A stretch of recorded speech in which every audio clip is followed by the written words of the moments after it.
अल्हम्दुलिल्लाहिल हन्नानिल mannan अल्लज़ी खलक़ल इंसान व अल्लमहुल बयान वस्सलातु वस्सलामु अला रसूलिही सय्यिदिल इंसी वल जान व अला आलिही व अस्हाबिही ज़विल खैरि वल इहसान अम्मा बअद फ़अऊज़ु बिल्लाहि मिनश शैतानिर रजीम बिस्मिल्लाहिर रहमानिर रहीम या अय्युहन्नासु क़द जाअकुम बुरहानुम मिर रब्बिकुम व अंज़लना इलैकुम नूरम मुबीना सदक़ल्लाहु मौलानल अज़ीम व बल्लगना रसूलुहुन नबियुल अमीनुल मतीनुल मुख्तारुल करीम व नहनु अला ज़ालिका लमिनश शाहिदीन व शाकिरीन वल्हम्दुलिल्लाहि रब्बिल आलमीन।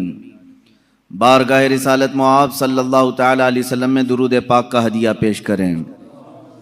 अल्लाहुम्मा सल्लि अला सय्यिदिना व मौलाना मुहम्मदिन मअदनिल जूदि वल करम व आलिहि व अस्हाबिहिल किराम व इब्निहिल करीम व बारिक व सल्लिम सलातन दाइमतन सरमदन अबदा।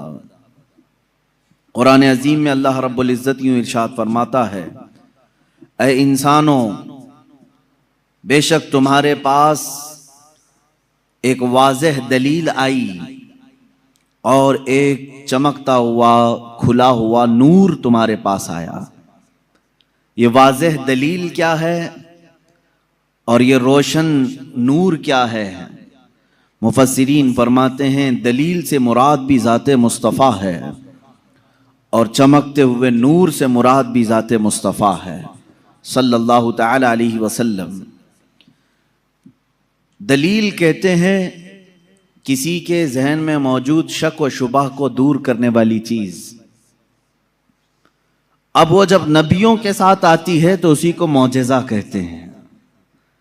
और आज की इस गुफ्तगू में हमने मौज़ूए सुखन बनाया है मौजज़ात मुस्तफ़ा सल्लल्लाहु तआला अलैहि वसल्लम। अल्लाह के नबी सल्लल्लाहु तआला अलैहि वसल्लम के मौजज़ात, ये अरबिक वर्ड है मौजिज़, जिसका मतलब होता है आजिज करने वाली चीज, सामने वाले को ढेर कर देना, उसको अरबी में कहते मौजिज कर दिया। ये नबियों के साथ अल्लाह तबारक व तआला ने एक कुव्वत ऐसी भेजी कि वो अपनी हक्कानियत के लिए दलील के तौर पर कोई ऐसी चीज जाहिर फरमाते हैं जो आम इंसानों के समझ में ना आ सके, उसी को मौजज़ा कहते हैं। मौजज़े की चंद शर्तें हैं, ये याद रखें। नबी से सादिर होगी तो मौजज़ा है। कोई झूठा आदमी ऐसा करतब करके दिखाए तो उसे जादू कहा जा सकता है, शौबदाबाजी कहा जा सकता है। अल्लाह का नबी अपनी हक्कानियत के लिए, अपने रसूल होने के लिए, अपने नबी होने के लिए जो दलील पेश करता है वही मौजज़ा है। तकरीबन सारे नबियों को अल्लाह ताला ने इस शान से दुनिया में मबूस फरमाया, किसी न किसी मौजज़े के साथ ही उन्हें भेजा। सारे नबियों के मौजज़ात इस मुख्तसर सी मजलिस में गिनाए नहीं जा सकते, लेकिन नबी जो मौजज़ा लेकर के आता है वह अपनी कौम के दरमियान जिस चीज की जरूरत होती है, जिस चीज का माहौल होता है, वही लेकर के आता है। अब मिसाल के तौर पर मूसा अलैहिस्सलातु तस्लीम का जमाना जादूगरी का जमाना था। बड़े बड़े जादूगर अपने अपने करतब दिखाते थे, जिसको नजरबंदी कह सकते हैं आम आप, या उसको आप मैजिक समझ लें। आज भी मैजिशियन है, वो सिर्फ नजरों का धोखा होता है। मैजिशियन को खुद मालूम होता है कि मैं कोई चीज बदल नहीं सकता। कुछ लोग तो नजर चुरा करके इतनी तेज काम करने के माहिर होते हैं कि वो चीज को बदलते भी नहीं। आस्तीनों में कबूतर रख करके खींच करके दिखा देना, या फिर पानी के गिलास में से फूल फेंक देना, ये नजरों का धोखा है, जिसको शौबदाबाजी कहते हैं। बाज़ाब्ता उसकी आज क्लासें भी चलती हैं, लोग सीखते भी हैं। ज़माने मूसा अलैहिस्सलातु तस्लीम में जो करतब दिखाए जा रहे थे वो तो जादू का कमाल था। ये वो जमाना था जब लोग जादू करते थे और बहुत सारी चीजों को बदल करके दिखा देते थे। इसीलिए फिरौन ने मूसा अलैहिस्सलाम के मुकाबले के लिए जादूगरों को ही बुलाया था, इसका मुकाबला करो। और जादूगरों ने मूसा अलैहिस्सलाम के सामने जो चीज पेश की वो छोटी छोटी रस्सियों को जमीन पर फेंक कर सांप बना करके दिखाया। सब सांप बन करके जमीनों पर दौड़ रहे थे। अल्लाह ताला ने मूसा अलैहिस्सलाम को उस जमाने का जो मौजज़ा अता किया था वो आपका असा है। जब वो जमीन पर डालते तो अजदहा सांप बन जाता था, फिर अगर उसे पकड़ लेते तो फिर लकड़ी हो जाता। मूसा अलैहिस्सलातु तस्लीम ने जादूगरों के मुकाबिल में अपने आसा को जमीन पर फेंका। वो बड़ा सांप और अजदहा बन करके सारे जादूगरों के सांपों को एक ही सांस में निगल गया। अब उस सांप की हैबत ऐसी थी कि वहां जो मौजूद थे जादूगर, उन्होंने कहा आमन्ना बिरब्बी मूसा व हारून, हम सब मूसा और हारून के रब पर ईमान ले आए। दूसरा जादू तो अब उन्हें दिखाना भी नहीं था, सीधे वो ईमान की बात कर गए। तो नबी जो है अपने मौजिजे से सामने वालों का आजिज कर देता है। इसमें वाकई में आपने समझा कुछ? अगर ये आम लोगों के पास दिखाया जाता तो जाहिर सी बात है हम समझ लेते कि हाँ, आम आदमियों को इस तरह करके दिखाएंगे तो उनके जहनों पर हुकूमत तारी हो जाएगी। लेकिन मूसा अलैहिस्सलाम ने उन लोगों को आजिज किया था जो ऑलरेडी जादूगर थे, वो जानते थे चीजों को बदलना, तो वो आजिज कैसे हो गए? एक बार जिंदगी में मूसा अलैहिस्सलाम की लकड़ी को सांप बनते हुए देखकर वो अपनी पुरानी सारी चीजें छोड़कर ईमान लाने पर कैसे तैयार हो गए? उनको चाहिए था कि एक और दूसरा जादू ट्राई करते। मेरे अजीजों, मालूम यहां ये होता है कि जादू जो है वो नजरों का धोखा होता है। जो जादूगर रस्सियों को सांप बनाए थे उन्हें मालूम था कि यह हकीकत में रस्सी है। उस जादूगर को वो रस्सी ही दिखती थी, अवाम को सांप नजर आता था। जादूगर को वो चीज हकीकत में वही दिखती है जो होती है, लेकिन लोगों को बदल करके दिखती है। जादूगरों को ये मालूम होता है। लेकिन मूसा अलैहिस्सलाम ने जो लकड़ी जमीन पर डाली थी वो जादूगरों के नजर में भी लकड़ी नहीं दिख रही थी, वो हकीकत में सांप बनी हुई थी। ये मौजिज़े और जादू में फर्क है। जादू जो है नजरों का धोखा हो सकता है और मौजिज़ा हकीकत को तब्दील कर देता है, हकीकत को बदल दिया जाता है। ईसा अलैहिस्सलाम को अल्लाह रब्बुल इज्जत ने जो मौजिज़ा अता फरमाया, मुर्दों को जिंदा करना। आप मिट्टी के परिंद बनाते थे, परिंदे, उसमें फूंक मारते थे तो वो उड़ने लग जाते थे। मादरजाद अंधे, पैदाइशी जो अंधे या कोढ़ की बीमारी या सफेद दाग वाले हों, उनके जिस्म पर आप हाथ रख देते वो शिफायाब हो जाते हैं, वो सही हो जाते थे। और ये बात इधर उधर की किताबों से नहीं, अल्लाह की किताब से है। अल्लाह रब्बुल इज्जत ने कुरान पाक में खुद इरशाद फरमाया, ईसा अलैहिस्सलाम का कौल है, व उबरिउल अकमह वल अबरस व उहयिल मौता बिइज़्निल्लाह, मैं अंधों को सही कर देता हूं, कोड़ियों को सही कर देता हूं और मुर्दों को जिंदा कर देता हूं अल्लाह के हुक्म से। ईसा अलैहिस्सलाम, अगर ईसा अलैहिस्सलाम से ये सारे काम सादिर हों तो यहां कोई शिर्क का फतवा नहीं लगा था कि गैरुल्लाह से ऐसे काम नहीं हो सकते। नबी भी तो गैरुल्लाह हैं। यही बात अगर हम सुल्तान बगदाद के बारे में कहें तो ये कहते हैं ये कहानियां हैं इनकी। मेरे अजीजों, क्या रसूल पाक सल्लल्लाहु अलैहि वसल्लम ने नहीं फरमाया मेरी उम्मत के औलिया बनी इसराइल के अंबिया की तरह हैं? बनी इसराइल के अंबिया जिस तरह से मौजज़ात दिखाते थे, उम्मत मुस्तफ़ा के औलिया अपनी करामात दिखाते हैं। करामत हक है। ईसा अलैहिस्सलातु तस्लीम का ये मौजज़ा था। दीगर अंबिया इकराम अलैहिमुस्सलाम को बहुत सारे मौजज़े दिए, जैसे हजरत दाऊद अलैहिस्सलाम, उनके हाथ में लोहा आता तो नरम हो जाता था। वो लोहे को अपने हाथ से जैसी शक्ल चाहते थे बना देते थे। लोहे का लिबास बनाते, लोहे की टोपियां बनाते, लोहे की चीजें बनाते, लेकिन लोहे को उन्हें आग में तपाने की जरूरत नहीं पेश आती। वो अपने हाथ में जैसे हम आटे को बना सकते हैं इस तरह से वो लोहे को बना सकते थे। ये अल्लाह के नबी दाऊद अलैहिस्सलाम का मौजज़ा था। हजरत सुलेमान अलैहिस्सलाम का मौजज़ा ये कि आपको सारे परिंदों की बोलियां सिखाई गई थी, जिन्नात की और सारे तकरीबन मखलूकात की बोलियां आपको सिखा दी गई थी।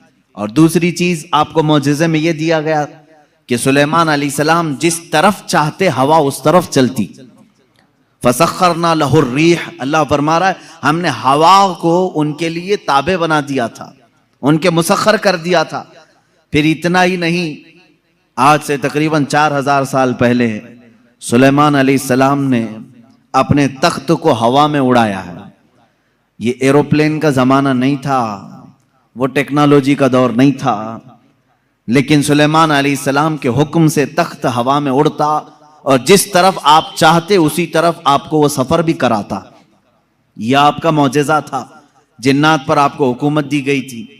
हजरत दाऊद अलैहिस्सलाम, हजरत सुलेमान अलैहिस्सलाम, हजरत मूसा अलैहिस्सलाम, हजरत ईसा अलैहिस्सलाम, इनके ये मुख्तसर मौजज़ात मैंने आपके सामने रखी।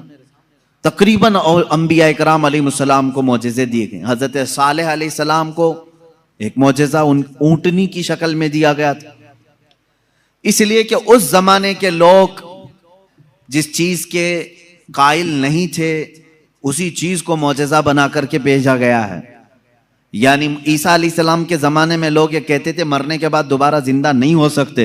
ईसा अलैहिस्सलाम को वही मौजज़ा देकर भेजा अल्लाह ने, मुर्दों को जिंदा तुम करके दिखाओ। जब नबी करके दिखा सकते हैं तो अल्लाह दोबारा कैसे नहीं जिंदा करेगा। सालेह अलैहिस्सलाम के जमाने में लोग इस बात के इनकारी थे कि बगैर बाप के कोई बेटा हो नहीं सकता, बगैर बाप के कोई बेटा पैदा नहीं हो सकता। आदम अलैहिस्सलाम कैसे आ गए दुनिया में, ऐसा कैसे हो सकता है। सालेह अलैहिस्सलाम को अल्लाह ताला ने हुक्म फरमाया तुम अपनी कौम को ले जाओ एक पहाड़ के पत्थर पर, पत्थर से कहो कि इसमें से ऊंट पैदा करके दे। हजरत सालेह अलैहिस्सलाम ने उस पत्थर के पास खड़े होकर फरमाया तो पत्थर से एक ऊंटनी का बच्चा नमूदार हुआ। उस ऊंटनी का ना बाप है ना माँ है और अपनी बिरादरी से अपनी नस्ल से भी नहीं, बल्कि पत्थर एक जामिद चीज से ऊंट पैदा हुआ। उस ऊंटनी का जिक्र भी कुरान पाक में है। ये मौजज़े के तौर पर दिया गया था सालेह अलैहिस्सलातु तस्लीम को। अजीज़ान गिरामी वक़ार, उन अंबिया इकराम को उनके ज़मानों की जो ज़रूरियात थी, जो तकाज़े थे, वो मौजज़े दिए गए।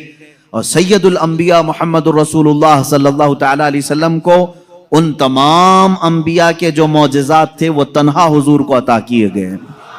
हुस्न यूसुफ दमे ईसा यदे बैज़ादारी, आंचे खूबा हमा दारंद तू तन्हा दारी। ए रसूल पाक, यूसुफ का हुस्न भी आपके पास है, ईसा का दम भी आपके पास है और मूसा का यदे बैज़ा भी आपके पास है। वो तमाम खूबियां जो रखते थे अंबिया, या रसूल अल्लाह, तन्हा आपकी जात में अल्लाह ने वो जमा किया। इमाम इश्क व मोहब्बत ने फरमाया जात हुई इंतखाब वस्फ हुए लाजवाब, जात हुई इंतखाब वस्फ हुए लाजवाब, नाम हुआ मुस्तफा तुम पे करोड़ों दुरूद। एक जात है, हजारों वस्फ इसमें जमा किए अल्लाह ने, हजारों वस्फ जमा किए। अब मौजज़ात मैं शुरू करता हूं, इसलिए कि हमारा वक्त बहुत तेजी से चलता है और वक्त की सुइयां हमें काटते हुए चली जाती हैं। अल्लाह हमारे वक्त में बरकत अता फरमाए। इस बात को मैं महसूस करता हूं कि जब मीलाद मुस्तफ़ा हो, रसूल करीम सल्लल्लाहु तआला अलैहि वसल्लम के तज़किरे हों, आपको भी एहसास होता होगा, आपको भी एहसास होता होगा, मुझे खुद एहसास होता है। 1.5 घंटा 2 घंटा या जिस कदर भी यहाँ बैठे हैं, कब वक्त गुजर गया पता ही नहीं चला। महफिल ख़त्म होती है तो हम घड़ियां देखते हैं, क्या हम इतनी देर तक बैठे रहे। पहलू में दर्द भी नहीं हुआ, पीठ में कमर में कोई कसक भी नहीं आई, इसमें इतना लगाव कैसे रहा। अजीज़ान गिरामी वक़ार, इससे बाज़ उलमा ने यह मसला अखज़ किया कि जब मोहब्बत करने वाला मुहिब अपने महबूब के तज़किरे में रहता है तो उसे वक्त का अंदाज़ा नहीं होता। इसीलिए लोगों ने कहा क़यामत का दिन अगरचे 50,000 साल का हो, अगरचे 50,000 साल का हो, लेकिन जो लिवाउल हम्द के नीचे आ गया वो मेरे मुस्तफ़ा की शान बयान कर रहा होगा। यहां तक कि क़यामत का ये 50,000 साल का जो एक दिन है, रिवायात में बताया गया है, आशिकाने मुस्तफ़ा को ऐसा लगेगा जैसे बिजली चमकी और खत्म हो गई। लोग कहते हैं क़यामत आई भी और चली भी गई। वो लंबा दिन उनके लिए भारी होगा जो गुस्ताखी रसूल में अपने पेट मरोड़ते रहते हैं, उनके लिए भारी होगा जिनके सीने रसूलुल्लाह की मोहब्बत से मुनव्वर नहीं है। अजीज़ान गिरामी वक़ार, यही बात तो कब्र में भी है। यही बात, बाज लोगों को दफन किया जाता है, तज़किरा सुने और जी लगा करके सुने। मेरे आका की महफिल में बैठे तो सुस्ती और काहिली नहीं, बल्कि इसके आदाब हैं। आप वजू से बैठे, हमतन गोश होकर बैठे। हल्की सी भी सुस्ती आए तो अपने आप को कोसें कि नहीं, मैं मुस्तफा करीम की मीलाद में बैठा हूं, मेरे आका के तस्किरे में बैठा हूं। बाज लोगों को दफन किया जाता है। कब्र की जिंदगी मालूम है कितनी सख्त होती है। कहा गया वहां का 1 मिनट 1 साल के बराबर हो सकता है।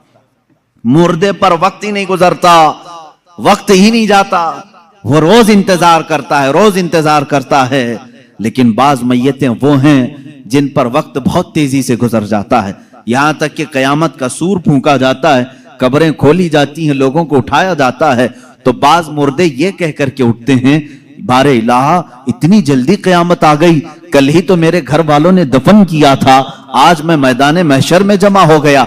जबकि वो 500 साल सो चुके होंगे, 1000 साल सो चुके होंगे। फर्क क्यों? बाज मुर्दों पर वक्त नहीं बीतता, बाज लोगों पर वक्त तेजी से चला जाता है। वजह यह है कि जिसकी कब्र में जलवे मुस्तफा नजर आ जाए, मेरे आका सल्लल्लाहु तआला अलैहि वसल्लम उसकी कब्र में आ जाएं और वो जलवे जहां आरा को देखने में मसरूफ हो, तो कयामत का सूर फूंक दिया जाएगा। वो उन्हीं जलवों में मस्त हो चुका होगा और उसे वक्त का एहसास नहीं होगा। ऐ अल्लाह हमें उस जमात में शामिल फरमा। अब हम मौजज़ाते मुस्तफ़ा सल्लल्लाहु तआला अलैहि वसल्लम की तरफ चलते हैं। अल्लाह के नबी सल्लल्लाहु तआला अलैहि वसल्लम को मेरे मौला ने जो मौजज़े दिए थे वह अलग अलग हैं। हिस्सी मौजज़े, मानवी मौजज़े। आप सल्लल्लाहु तआला अलैहि वसल्लम का सबसे बड़ा मौजज़ा क्या है, मैं उसको आखिर में अर्ज करता हूं। लेकिन एक बात याद रखें, हुजूर की पूरी जिंदगी मौजज़ा है। सब पूरी जिंदगी मौजज़ा है। आपके जो बयानात हैं वो हदीसें, वो मौजज़ा हैं। हुजूर पाक सल्लल्लाहु तआला अलैहि वसल्लम का चलना फिरना, उठना बैठना सब मौजज़े की शक्ल में है। इसलिए कि इस तरह की चीजें आम आदमी कर नहीं सकता। जो ये दावा करे कि मैं हुजूर के बराबर हो सकता हूं, मुआज़ल्लाह रब्बिल आलमीन, उसको आज हमारा बयान जरूर सुनना होगा। मौजज़ात मुस्तफ़ा सल्लल्लाहु तआला, एक एक चीज हुजूर सल्लल्लाहु तआला अलैहि वसल्लम की जिंदगी पूरी कायनात को आज भी चैलेंज कर रही है, आजिज करके रखी है। तू कौन सी खेती से निकलकर बराबरी का दावा करता है? हुजूर अकरम सल्लल्लाहु तआला अलैहि वसल्लम की जात सुतूदा सिफात, अल्लाह के नबी सल्लल्लाहु तआला अलैहि वसल्लम के बचपन की बात लेते हैं। आज पैदा हुए, मीलाद मुक़द्दस है और जमाने रसूल सल्लल्लाहु तआला अलैहि वसल्लम में, यानी विलादत के जमाने में मक्का का माहौल था कि बच्चे परवरिश के लिए दायाओं के पास दे दिए जाते थे। वजह यह थी कि बच्चा शहर की गहमा गहमी से दूर रहे, उसकी जुबान महफूज रहे। देहात वालों की जुबानें वहां अच्छी होती थी, अरबी, और शहर में होता यह था कि हर जगह के लोग मक्का में आते थे, मिक्स ना हो जाए। तो मक्का वाले खास तौर पर अपने बच्चों की जुबान की हिफाजत के लिए शुरू के चंद दिन किसी दाया के पास रखते थे। रसूल करीम सल्लल्लाहु तआला अलैहि वसल्लम जब पैदा हुए, ये वही जमाना है जब बनु साद कबीले की दाया औरतें हैं। एक कबीला है जिस कबीले की सारी खवातीन बच्चों को पालती थीं और 2 साल के बाद ले जाती तो भारी मुआवजा मिलता था, उजरत मिलती थी, वो पैसों पर दूध पिलाती थी। इसी एतबार से बनु साद कबीले की खवातीन मक्का में आई। उन्हीं खवातीन में एक हलीमा सादिया भी हैं। वो कहती हैं, जब मक्का पहुंचे मेरी ऊँटनी लंगड़ी थी, जिसकी वजह से मैं ताखीर से पहुंची। सारी औरतें मक्का में जो नौमौलूद बच्चे थे सबके पास गईं और उनसे भावताव किया, मुआवजा तय किया और बच्चे ले ली। हजरत हलीमा सादिया कहती हैं, मैं ताखीर से पहुंची, तकरीबन बच्चे जा चुके थे, एक बच्चा बाकी था, वो आमिना का दुर्रे यतीम था। मैं वहां आई, मैंने देखा और उसके बाद पूछा कौन है इस बच्चे का सरपरस्त। कहा बच्चे की विलादत से 6 माह पहले ही इसके वालिद का विसाल हो चुका है। हलीमा कहती है, मैं छोड़कर बाहर चली आई। मैं निकल आई कि बाप है नहीं बच्चे का, मैं अगर दूध पिला भी दूं 2 साल के बाद मुझे उजरत देगा कौन, कौन मुआवजा देगा? वो कहती है, फिर पूरा मक्का छान मारी, लेकिन अब कोई बच्चा नहीं मिला। शाम हो गई थी, शोहर साथ में था। हलीमा सादिया से शोहर ने कहा, ऐ हलीमा, खाली हाथ जाने से बेहतर है कि वह यतीम को साथ ले जाएं। यतीम दुर्रे यतीम है, साथ ले जाएं। हलीमा सादिया कहती है मैं दोबारा वापस आमिना के घर आई। आमिना रज़ी अल्लाह ताला अन्हा कहती हैं ए हलीमा, सुबह तुम बच्चे को देख कर गई थी, फिर वापस आई। कहा हाँ, हम खाली हाथ जाने से बेहतर समझती हैं कि इस दुर्रे यतीम को ले जाएं।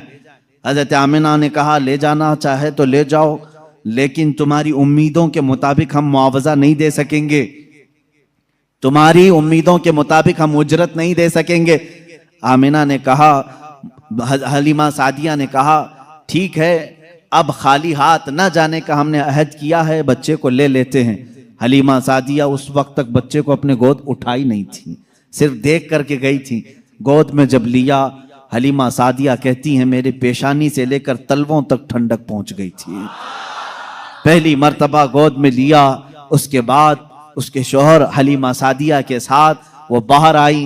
कहती हैं कि मेरी सारी साथियां, मेरी सहेलियां जो बनु साद कबीले की खवातीन थी वो जा चुकी थी और सारे सफर पर थी।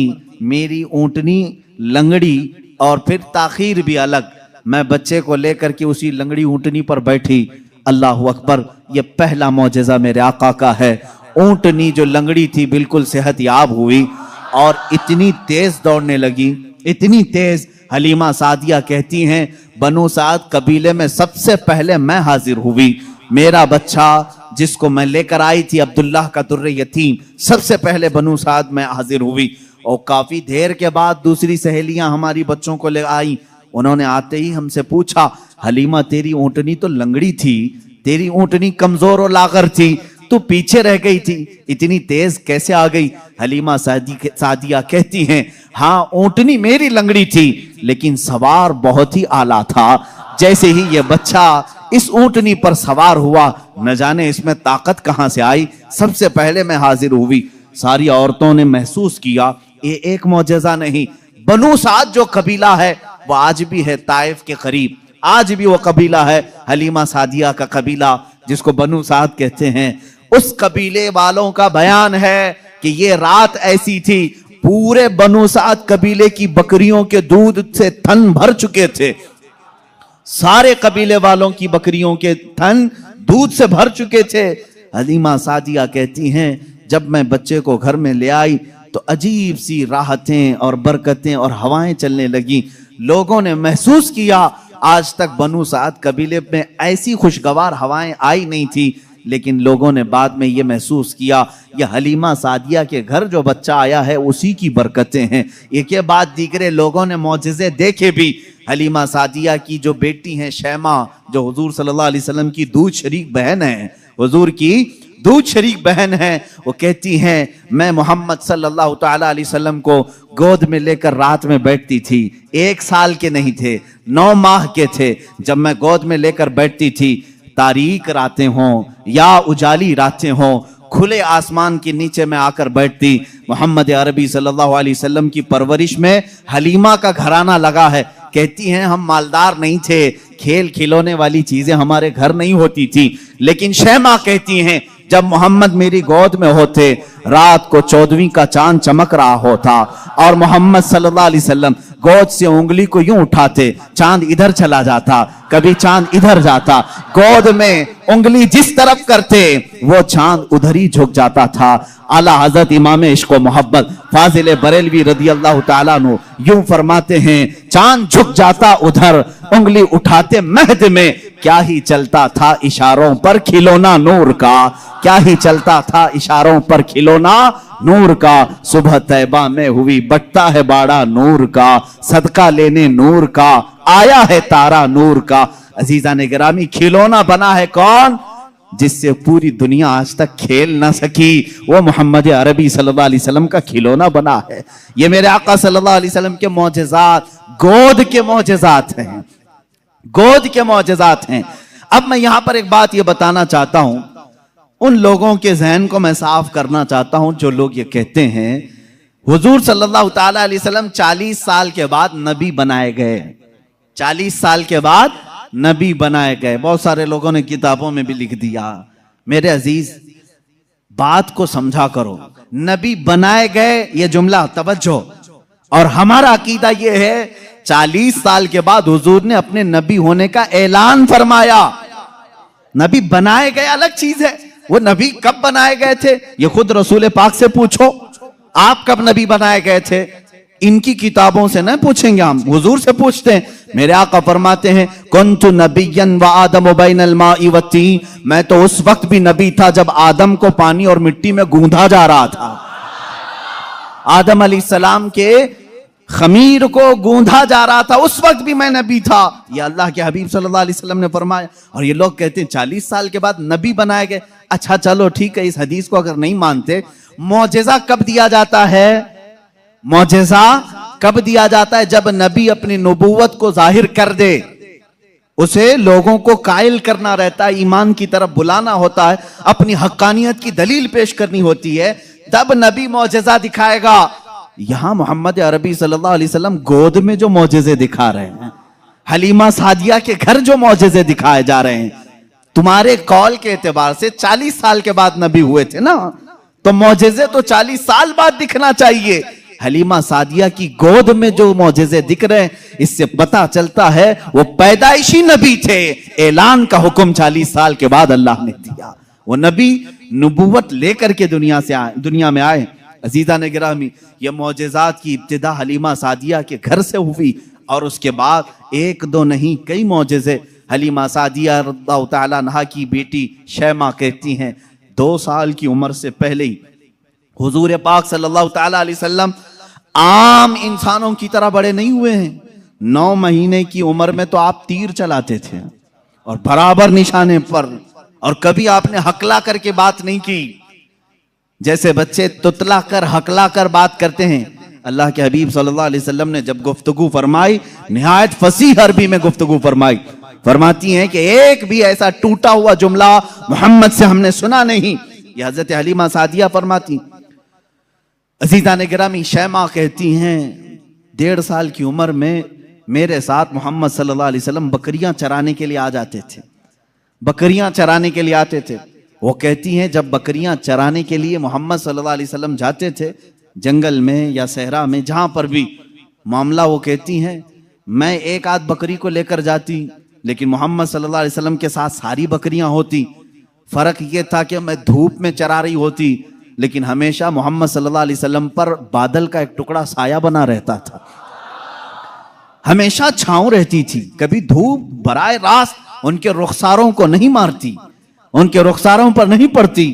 यह हज़रत शैमा कहती हैं, हलीमा सादिया की बेटी कहती है एक दिन ऐसा हुआ, मोहम्मद अरबी सल्लल्लाहु तआला अलैहि वसल्लम 1.5 साल या 2 साल की उम्र के आसपास हैं। अचानक 2 लोग आए और उनको कोई पहचानता नहीं था। मोहम्मद अरबी सल्लल्लाहु तआला अलैहि वसल्लम को उन्होंने एक दरख्त के नीचे लिटाया और उनका सीना चाक कर दिया हुजूर पाक सल्लल्लाहु अलैहि वसल्लम का। वो घबराई हुई भागती हुई अपनी माँ के पास आई। 2 साल की उम्र थी जब मेरे आका सल्लल्लाहु अलैहि वसल्लम की। हलीमा सादिया की बेटी या बेटा जो हुजूर के दूध शरीक थे, वो दौड़ते हुए माँ के पास आए और कहा अजीब एक बात हमने देखी मोहम्मद सल्लल्लाहु अलैहि वसल्लम के साथ, कि कोई अनहोनी 2 शख्सियात आई, उन्होंने गिराया है और सीना चाक कर दिया है। अल्लाह ना करे कि मोहम्मद के साथ कुछ बुरा ना हो जाए। वो घबराए हुए थे। हजरत हलीमा कहती है मैं दौड़ती हुई उस मकाम पर पहुंची, जाकर के देखा दरख्त के साए में वो आराम कर रहे थे, कोई लोग नहीं थे, कोई शख्सियात नहीं थी। हलीमा सादिया ने देखा वाकई सीने के ऊपर कुछ निशानात नजर आ रहे थे। उठाया और पूछा कि क्या बात है। मोहम्मद अरबी सल्लल्लाहु अलैहि वसल्लम ने फरमाया अल्लाह के 2 फरिश्ते आए थे, उन्होंने मेरा सीना खोला और दिल निकाला, जन्नत से लाए हुए तश्त में जो ईमान और हिकमत से भरा हुआ था, मेरे दिल को उसमें रखा और उसके बाद फिर मेरे सीने पर रखा और फिर बंद कर दिया और वो चले गए। इसलिए कि बचपन में आने वाली आम इंसानों की खसलतें इस नूरे खुदा महबूबे खुदा के दिल में कभी ना आए। उन्होंने सारे वसवसों को मेरे पाक कर दिया। ये 2 साल की उम्र में शक्के सदर का मौजज़ा इसको कहते हैं। क्या कहते हैं? शक्के सदर, सीना फट जाने वाला। ये जो मौजज़ा है हुजूर पाक सल्लल्लाहु अलैहि वसल्लम की जिंदगी पाक में 4 मरतबा इस तरह से हुआ। सीना शक हुआ, फरिश्तों ने आपका दिल मुबारक निकाला, जन्नती पानी से और जन्नत की नूर और हिकमत से भर दिया। मेरे अजीजों, फिर मैं सवाल करता हूं, तुम तो कहते हो 40 साल बाद नबी हुए, फिर ये मौजिजा 2 साल की उम्र में कैसे पेश आया? मौजिजा नबूवत के बाद मिलना चाहिए। नबी होने वाला अपनी नबूवत की दलील के लिए लोगों के सामने मौजिजा पेश करता है। ये तो मैंने बचपन के वो हालात बताए। मेरे आका सल्लल्लाहु ताला अलैहि वसल्लम के इन हालात को देखकर हलीमा सादिया घबरा गई और फिर वापस वो मक्का लेकर के आई। अल्लाह के हबीब सल्लल्लाहु ताला अलैहि वसल्लम हजरत आमिना के घर रहे। यहाँ के जो आपकी जिंदगी पाक के अय्याम हैं वो फिर अगले किसी मौजू पर मैं अर्ज करूंगा। आज मौजिज़ात मुस्तफ़ा हमारा मौजू सुखन है। अल्लाह के नबी सल्लल्लाहु ताला अलैहि वसल्लम के कमालात और मौजिज़ात बयान से बाहर हैं, बयान से बाहर है। किस चीज में आपने मौजिज़ा नहीं दिखाया? दरख्तों में हो, पत्थरों में हो, जानवरों में हो, परिंदों में हो, मुर्दों में हो, आसमान के तारों, चांद, सूरज में हो, किस चीज में मौजिज़े मेरे आका के नहीं है? हर चीज में। और रिज्क में वसाअत और बरकत के इतने मौजिज़े हैं कि पूरी किताब उस पर लिखी गई। रिज्क में बरकत और वसाअत, अल्लाह के नबी सल्लल्लाहु ताला अलैहि वसल्लम ने जिस चीज को तनाउल फरमाया और किसी को दे दिया वो खत्म ही नहीं होती। यह मौजिज़ा एक बार नहीं कई बार पेश आया, कई बार पेश आया। हजरत उमर फारूक रज़ियल्लाहु ताला अन्हु फरमाते हैं, एक बार 440 लोग आए, 440 लोग हुजूर सल्लल्लाहु ताला अलैहि वसल्लम के पास आकर के उन्होंने कहा हमारी मेहमान नवाजी करें। रसूल करीम सल्लल्लाहु ताला अलैहि वसल्लम ने फरमाया उमर इनको खिलाओ। हजरत उमर ने कहा आका मेरे पास एक ही आदमी का खाना है, एक आदमी, ये 440 हैं। रसूल करीम सल्लल्लाहु ताला अलैहि वसल्लम ने एक खजूर उन्हें दी और फरमाया जाओ जितना खाना है उसी में से खिलाओ। हजरत उमर कहते हैं मैं ले गया, 440 लोग खाते रहे, मेरा खाना खत्म ही नहीं हुआ। वो खाकर चले भी गए, मेरा घर पूरा खा लिया, फिर भी खाना बाकी रहा। ये रिस्क में बरकत और वसाअत के एक नहीं बेशुमार मौजिज़े हैं मेरे आका के। सुलह हुदैबिया के मौके पर मक्का मुकर्रमा जा रहे थे उम्रा की नीयत से। हुजूर अकरम सल्लल्लाहु ताला अलैहि वसल्लम, मक्का वालों ने बीच रास्ते में रोक लिया था और उसके बाद एक वक्त ऐसा आया कि लोगों के पास पानी खत्म हो गया, पानी नहीं था और एक कुआं करीब में था वो भी सूख चुका था। वो कुआं आज भी मक्का में मौजूद है, हमने उसकी जियारत की है। आप इन सऊदियों ने 4 साल पहले शायद एक कंपनी को ठेके में दे दिया और उस कंपनी के अंडर अब वो कुआं है, अभी उसे खत्म नहीं किया गया। तकरीबन 14 सदियों पुराना कुआं आज भी मौजूद है। वो सूखा हुआ, बिल्कुल सूख चुका था। हुजूर पाक सल्लल्लाहु ताला अलैहि वसल्लम ने कुल्ली फरमाई और कहा उस कुएं में डाल दो। सहाबा कहते हैं हमने उस कुएं में पानी डाल दिया, थोड़ा सा कुल्ली का पानी था, कुआं लबालब भर गया। पानी से इतना भरा कि जितने लोग थे सबों ने उस कुएं से पानी पिया भी, वजू भी किया, जिसे गुस्ल की हाजत थी गुस्ल किया, अपने जानवरों को भी पिलाया। एक सहाबी से पूछा गया आप लोग कितने थे उस वक्त? वो कहते हम 1400 लोग थे, लेकिन मेरा यकीन है कि अगर 1 लाख होते तो भी पानी कम ना पड़ता। और उसके बाद वो कुआं कभी सूखा नहीं, आज भी पानी उसमें मौजूद है। और एक कुआं बीरे शिफा जिसको कहते हैं, उसके मुतालिक मैंने ये सुना है कि वो निहायत ही खारी पानी, कड़वा पानी, जानवर भी नहीं पीते थे। अल्लाह के नबी सल्लल्लाहु ताला अलैहि वसल्लम बदर से वापसी के मौके पर उसमें अपना लुआब पाक डाला, वो पानी आज भी मीठा है, आज भी मीठा है। इन सऊदियों ने उसमें सीमेंट भर दिया, डामर डाल दिया, तारकोल डाला, केमिकल डाला, उनके एतबार से ये शिर्क है। ये सब सुन्नी लोग आते हैं तबर्रुक समझ करके इस पानी को निकालते हैं, इसकी कोई असल नहीं, इसकी कोई सनद नहीं, इसका कोई सबूत नहीं। और इस गुस्से में उन्होंने कुएं में हर चीज डाली, लेकिन पानी भी बड़ा जिद्दी है, हर चीज को निकल करके फिर बाहर आता है, सारी चीजें खत्म होती हैं। अभी अभी 6 महीने पहले के सफर में भी पानी पी करके आए, उन्होंने वहां पहरेदार लगाए। आज भी पता नहीं बुग़्ज़ किस बात का है, बुग़्ज़ किस चीज का है। तुम्हें सिनेमा थिएटरों से तकलीफ नहीं हुई, बीरे शिफा से इतनी तकलीफ? तुम्हें बीच खोलने में शर्म हया नहीं आई? मुस्तफ़ा करीम सल्लल्लाहु ताला अलैहि वसल्लम के उशाक और मोहब्बत करने वाले अगर तारीख की किसी चीज को दिल और जान से यकीन के साथ अमल करते हैं और उन्हें शिफा भी मिलती है, तो इनके पेट में दर्द क्यों होता है? हैरत की बात है। अजीजा ने गिरामी वकार, एक बात, एक फार्मूला तो मुझे समझ में आता है, हर आदमी अपने बड़ों की रविश पर चलता है, हर आदमी अपने आकाओं को जरूर खुश करता है। अल्हम्दुलिल्लाह हम उन तबर्रुकात पर मर मिटते हैं, जान देते हैं, इसलिए कि हमारे आकाओं का तबर्रुक है। और ये हर उस चीज को मिटाने की कोशिश करते हैं, इसलिए कि ये भी अपने आकाओं की नस्ल में से हैं। यहूदी हमेशा चाहते थे कि नाम मुस्तफ़ा मिटा दिया जाए, हमेशा चाहते थे, तौरात में खुरच खुरच करके नाम निकाले इन्होंने। लेकिन आला हज़रत फाजिल बरेलवी रज़ियल्लाहु ताला अन्हु ने ये फरमाया, तू घटाए से किसी के न घटा है न घटे, जब बढ़ाए तुझे अल्लाह ताला तेरा, मिट गए मिटते हैं मिट जाएंगे आदा तेरे, न मिटा है न मिटेगा कभी चर्चा तेरा। हुजूर पाक सल्लल्लाहु ताला अलैहि वसल्लम की कोई चीज तुम तारीख से नहीं मिटा सकोगे। बहरहाल रिज्क में बरकत और उसात के बेशुमार मौजज़ात हैं। एक बार तो कमाल की बात है, मकाम ज़ोरा पर हुजूर पाक सल्लल्लाहु ताला अलैहि वसल्लम तशरीफ फरमाए। यहां सहाबा कहते हैं हमारे पास पानी फिर खत्म हो गया, पानी कुछ भी नहीं था, ना कुआं करीब में था, कुआं था तो कुल्ली फरमाई, कुएं का पानी बाहर आया। हजरत मूसा अलैहिस्सलाम का मौजज़ा याद होगा आपको, आपने लकड़ी से पत्थर पर मारा एक मर्तबा, 12 चश्मे बाहर निकले। कुरान पाक में है, कुरान ने फरमाया फनफजरत मिन हुस्नता अशरत आइना, 12 चश्मे पानी के निकले थे। और इसलिए कि उनकी उम्मत में 12 कबीले थे, 12 कबीलों के लिए 12 चश्मे निकल गए। किस चीज से मूसा अलैहिस्सलाम ने मारा? अपने असा से। किस पे मारा? पत्थर पे। पत्थर से 12 चश्मे निकले। मुस्तफ़ा करीम सल्लल्लाहु ताला अलैहि वसल्लम सफर में, सहाबा तशरीफ लाए, शिकायत की पानी की। अल्लाह अल्लाह, मैं यहां पर अकीदे पर कुर्बान जाऊं सहाबा के, उनसे क्यों नहीं कहते पानी बरसाना पानी देना अल्लाह का काम है।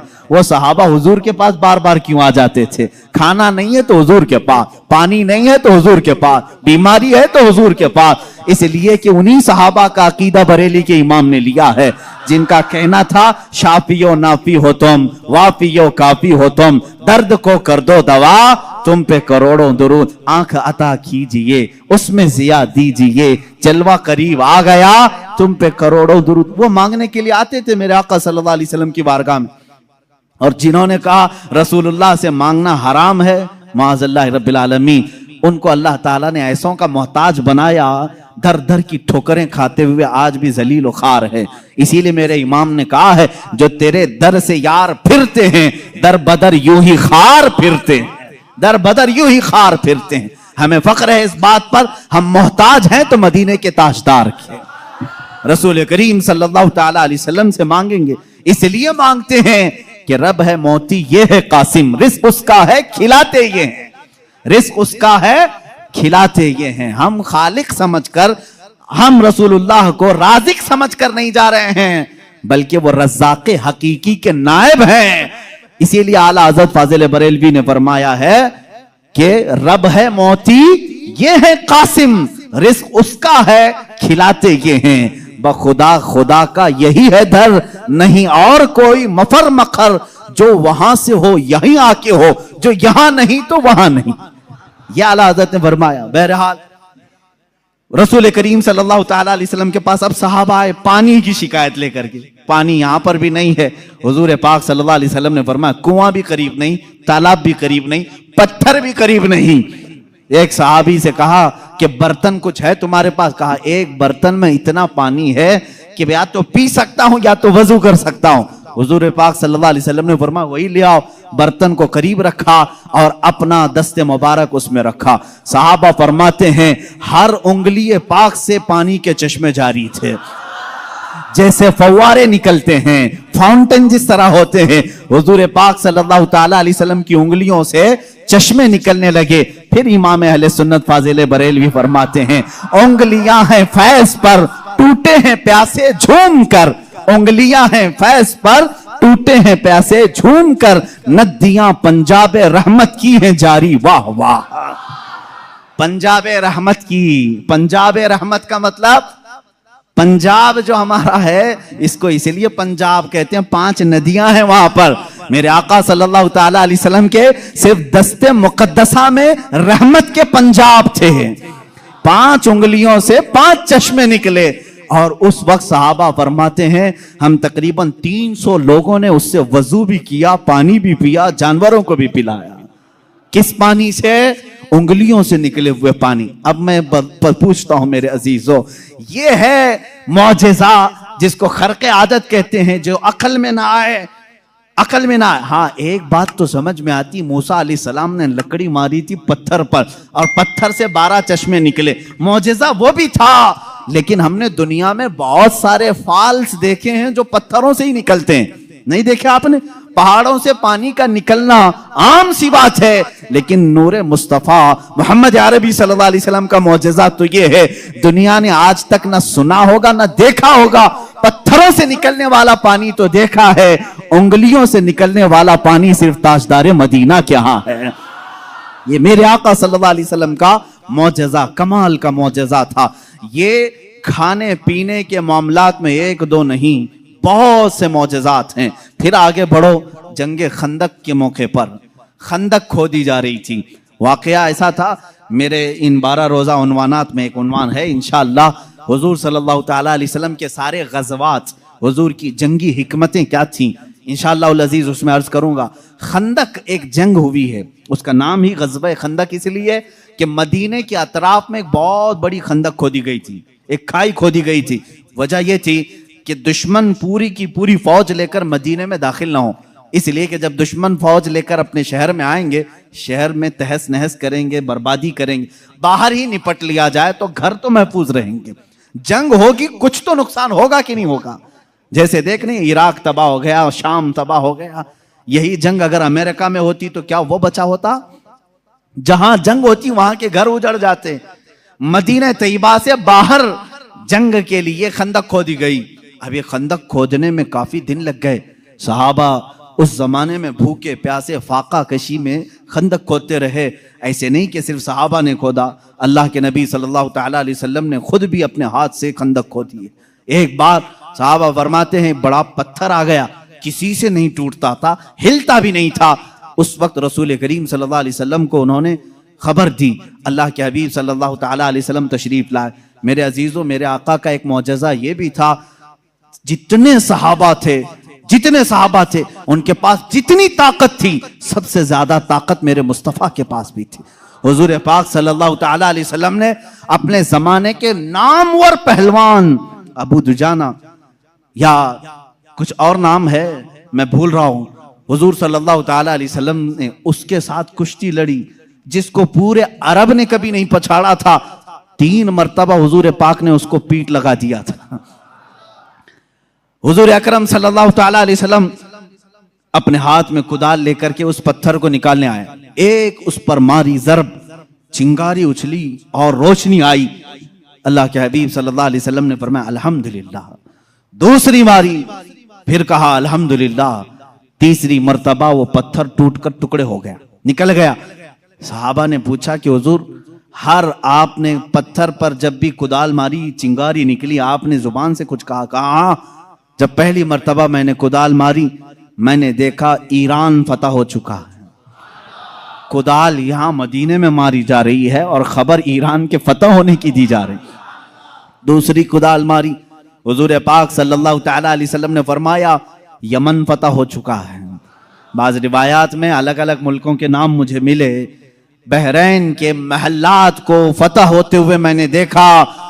हुजूर अकरम सल्लल्लाहु ताला अलैहि वसल्लम ने 3 ज़रबों में उस पत्थर को खत्म कर दिया और उसी वक्त ईरान के, मुल्क रोम के और बहरैन के फतह होने की बशारतें दी। यहां तक एक हदीस में है कुस्तुनतुनिया, इस्तांबुल के फतह होने की खबर दी, जो हुजूर पाक सल्लल्लाहु ताला अलैहि वसल्लम के विसाल के 800 साल के बाद फतह हुआ और अल्हम्दुलिल्लाह इस्लाम के ज़ेरे नगी आया। जहां जहां की खबरें हुजूर ने दी थी, सब मुल्क फतह हुए। आज भी वो दायरा इस्लाम में है, आज भी मुसलमानों के ज़ेरे नगी हैं। अब यहां पर जो मौजज़ा हुआ, एक तो पत्थर का टूटना और गैबी खबरें देना, दूसरी बात हजरत जाबिर रज़ियल्लाहु ताला अन्हु एक अजीज सहाबी थे।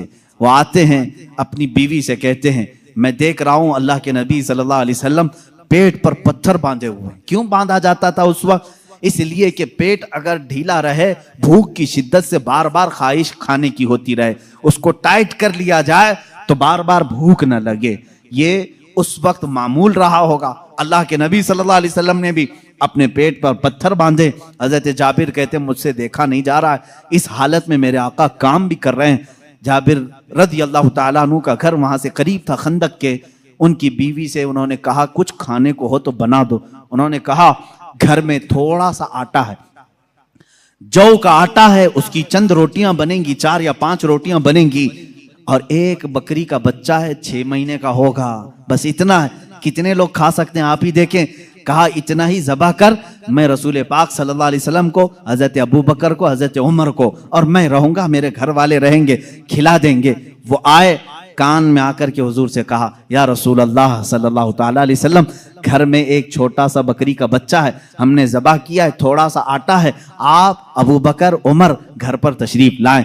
अल्लाह के नबी सल्लल्लाहु अलैहि वसल्लम ने दावत कबूल कर ली। कहा जाबिर जाओ तुम खाना बनाओ, लेकिन जब तक मैं ना आऊं हांडी चूल्हे से ना उतारो और रोटियों के टुकड़े ना करो। हुजूर पाक सल्लल्लाहु अलैहि वसल्लम की ये बात सुन करके वो जाने लगे थे। अभी हुजूर ने पलटकर जितने सहाबा थे कहा, ए मेरे सहाबा, जाबिर के घर में सबकी दावत है, चलो।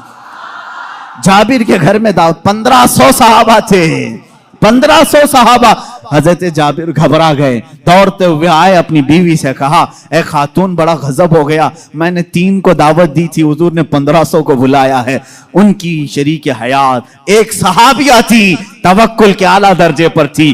पूछती हैं, ए जाबिर आपने बुलाया है या रसूलुल्लाह ने बुलाया है? हजरत जाबिर कहते मैंने किसी को नहीं बुलाया, रसूलुल्लाह ने बुलाया है। कहते फिर फिक्र छोड़ो, जिन्होंने बुलाया वही खिलाएंगे, जिन्होंने बुलाया वही खिलाएंगे। हमको इस बात की क्या फिक्र है, हमें तो खाना बनाना है, वो आएंगे, जिसको उन्होंने दावत दी वो खिलाएंगे। हमने 3 को दावत दी, हम 3 को खिलाएंगे, रसूल ने जितनों को दावत दी वो उनको खिलाएंगे। ये खातून का अकीदा देखें, सहाबिया हैं। हजरत जाबिर रज़ियल्लाहु ताला अन्हु फरमाते हैं, घर मेरे आका तशरीफ लाए, घर में बैठने की जगह भी 10 लोगों की थी, 10 लोग बैठ सकते थे। अल्लाह के हबीब सल्लल्लाहु ताला अलैहि वसल्लम तशरीफ लाए और उस हांडी को जो चूल्हे पर रखी हुई थी, कहा इसको उतारना नहीं, उसमें अपना लुआब पाक डाला और उसके बाद फरमाया निकाल कर देते जाओ। हजरत जाबिर कहते हैं 10-10 लोगों का खाना निकालता था, रोटियां दस्तरखान पर बिछाई जाती थी। शाम हो गई, 1500 सहाबा खा लिए, अभी मेरी हांडी में आधा खाना बाकी ही रहा। ये मौजिज़ा है मेरे आका सल्लल्लाहु अलैहि वसल्लम का। रिस्क में वुसअत और बरकत सिर्फ लुआबे पाक से। जो बराबरी का दावा करते हैं वो भी अपने घर की हांडियों में थूक के दिखाएं, तुम्हारे घर वाले ना खाएं। मुस्तफा करीम सल्लल्लाहु अलैहि वसल्लम जिस पे लुआब लगा दें, 1500 जलीलुल कद्र सहाबा खाएंगे भी और हांडी में बचा भी रह जाएगा। अजीजान गिरामी, बराबरी का दावा ना करो, वरना थूकोगे तो मर जाओगे तुम्हारे घर में। कभी जहर ना हो जाए तुम्हारे थूक में, थूकोगे तो बच्चे मर भी जाएंगे। बहरहाल ये मौजिज़ा एक ही नहीं पेश आया, 3-3 मौजिज़े यहां पर आए। 3-3 मौजिज़े हजरत जाबिर के घर में तन्हा। हुजूर पाक सल्लल्लाहु ताला अलैहि वसल्लम दावत के लिए आए भी। उसके बाद दूसरी बात ये भी हुई, उनके घर में एक हादसा हो गया था। उनके घर में हादसा ये हुआ, बकरी को ज़बह किया था बाप ने, हजरत जाबिर ने, उनके 2 बच्चे थे, दोनों बच्चों ने देखा और बड़े बच्चे ने छोटे बच्चे को बुलाया, आ मैं तुझे दिखाता हूं अब्बा बकरी को ज़बह कैसे कर रहे थे। छुरी लिया और छोटे बेटे को ज़बह कर दिया, गला काट दिया। और जैसी खून निकलने लगा, मां ने देखा, घबराई, बच्चे को पकड़ने के लिए कि चाकू उसके हाथ में थी, वो दौड़ता हुआ छत पर चढ़ा और पांव फिसला, छत से गिरा। नीचे गिरते ही सर पर चोट आई, वहीं फौत हो गए। एक साथ 2 बच्चों का इंतकाल किस वक्त, जिस वक्त हुजूर की दावत घर में हो रही। हजरत जाबिर को मालूम नहीं था, वो खाना बनाने का हुक्म देकर चले गए थे, यहां दोनों बच्चे फौत हो चुके थे। लेकिन उस वफाशियार खातून के जज्बे को हजारों सलाह। दोनों बच्चों की लाशों को उठाई, घर के एक कोने में लेकर आई और उन पर चादर डाल दिया। कहा आज मैं न रोऊंगी न चीखूंगी, इसलिए कि मेरे घर रसूल खुदा तशरीफ ला रहे हैं। मैं अपने गम को उस दावत पर भारी होने नहीं दूंगी। मेरे अजीज, किसी माँ का कलेजा अगर बर्दाश्त कर सकता है अपने बेटे की मौत का गम, तो मुझे बताओ दुनिया की कोई ऐसी औरत। ये वो औरतें थी जिनके मुतालिक कुरान ने कहा रदी अल्लाहु अन्हुम व रदू अन, अल्लाह इनसे राजी हो गया और ये अल्लाह से राजी हैं। ये खातून चादर ओढ़ा करके दोनों बच्चों की लाश पर रखी हुई हैं। मेरे आका सल्लल्लाहु अलैहि वसल्लम जिस वक्त घर में आए, खाने के लिए दस्तरखान पर जब बैठे, आपने लुक़मे उठाए, उसके बाद हजरत जाबिर से कहा, जाबिर तुम्हारे बच्चे नहीं दिखते, कहाँ हैं? वो बीमार थे। बीवी से आकर के कहा, खातून कहाँ हैं बच्चे? खातून ने कहा वो सो रहे हैं, वो सो रहे हैं, आप जाएं। हुजूर पाक सल्लल्लाहु अलैहि वसल्लम के साथ बैठे हैं। वो आए, कहा हुजूर वो आराम कर रहे हैं, सो रहे हैं। हुजूर पाक सल्लल्लाहु अलैहि वसल्लम ने फरमाया जाओ उनको ढूंढ लाओ। दोबारा आए, खातून से कहा कि बच्चे कहाँ हैं? कहा आपको मालूम था वो बीमार थे। कहाँ वो बीमार थे? कहा अब वो बहुत अच्छी नींद में सोए हुए हैं, नहीं उठेंगे। खातून ये कह रही हैं, अपने शोहर को तक जाहिर नहीं किया। हजरत जाबिर दोबारा, तीसरी बार मेरे आका सल्लल्लाहु अलैहि वसल्लम ने फरमाया, जाबिर मुझे अल्लाह का हुक्म है कि मैं तेरे बेटों के साथ खाऊं। हुजूर पाक सल्लल्लाहु अलैहि वसल्लम दस्तरखान से उठ गए, खाना रखा हुआ था, अंदर खुद चल करके आए, खुद पूछा कि कहाँ सो रहे हैं, मुझे भी दिखा दो।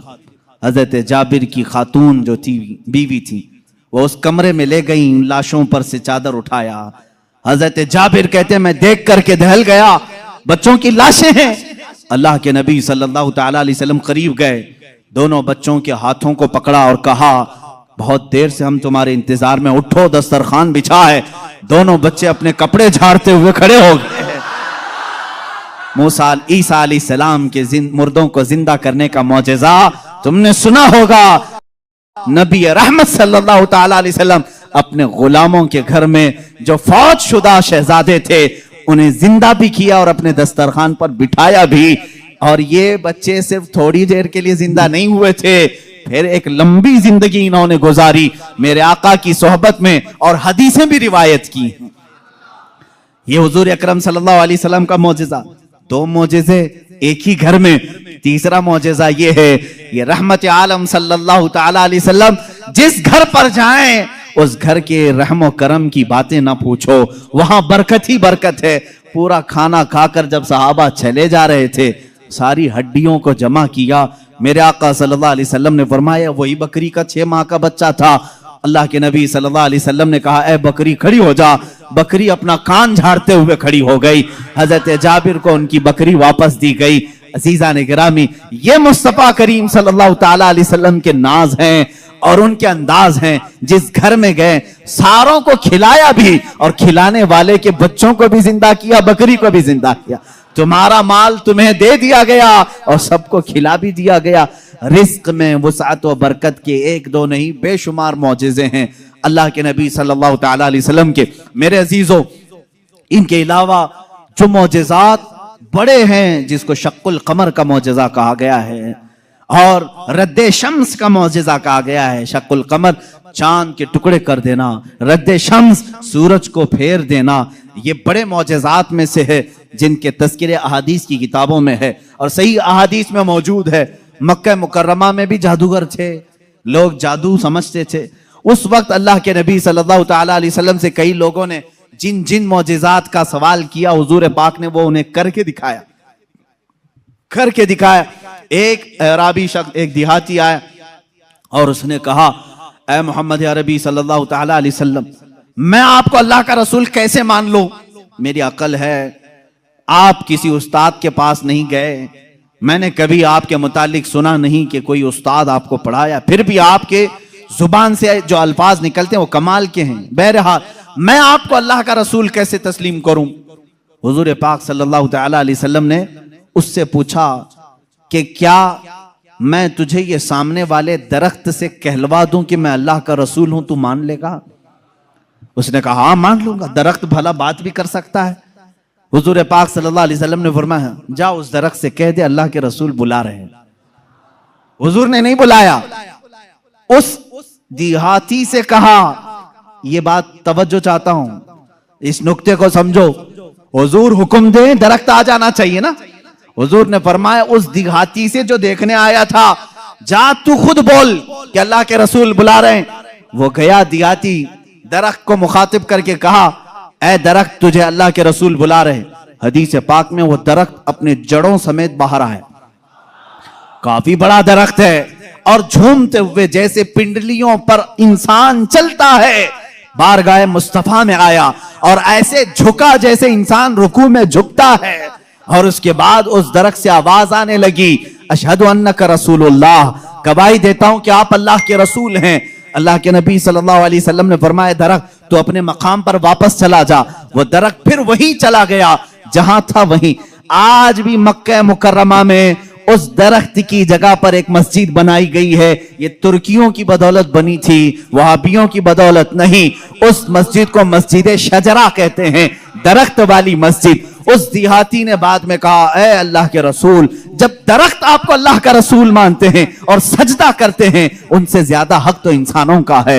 मैं सजदा करूं आपको, मैं अल्लाह का रसूल मानूं। अल्लाह के नबी ने फरमाया, अल्लाह ने अपने अलावा किसी और के लिए सजदा हलाल नहीं किया, सजदा सिर्फ अल्लाह का होगा। हाँ, उसने कलमा तैयबा पढ़ा और ईमान लाया। मैं यहां बताना चाहता हूं, मौजज़ा वो है, रसूल जो कह दे वो हो जाए। लेकिन यहां तो रसूल ने दरख्त को नहीं कहा, इस देहाती ने जाकर कहा, वो भी अभी ईमान नहीं लाया था, ईमान लाने से पहले जाकर कहा, ऐ दरख्त तुझे रसूल बुला रहे हैं। पता चला रसूल का गुलाम जो होता है, रसूल से जिसकी निस्बत हो जाए, जिसका कनेक्शन मजबूत हो जाए, वो भी अगर मखलूकात को हुक्म दे दे तो उसके हुक्म की वो पाबंदी करते नजर आते हैं।